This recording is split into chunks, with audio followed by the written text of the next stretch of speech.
ये हैं जी नीड्स जो अब्राहम मैस्लो ने दी थी ह्यूमनिस्टिक साइकोलॉजी के अंदर। 5 नीड्स हैं, इसमें से एक जो हमारे पास 2 नीड्स हैं, फिजियोलॉजिकल नीड, सेफ्टी नीड। पहले इनको देख लेते हैं डिटेल में।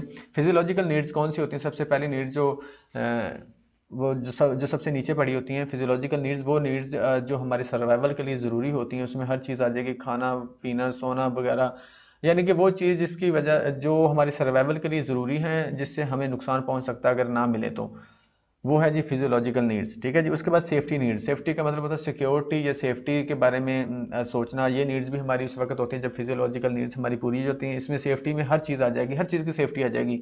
आपकी जान की सेफ्टी भी आ जाएगी, सिक्योरिटी आ जाएगी, आपकी जॉब की भी, आपकी फैमिली की भी, आपकी इमेज की भी, आपकी पर्सनैलिटी की भी, हर तरह की सेफ्टी आ जाएगी। और ये एक मज़े की चीज़ ये है कि तब तक इंसान अगली जो नीड है, नेक्स्ट जो नीड है उस पर शिफ्ट नहीं होता जब तक पिछले वाली फुलफिल ना हो जाए।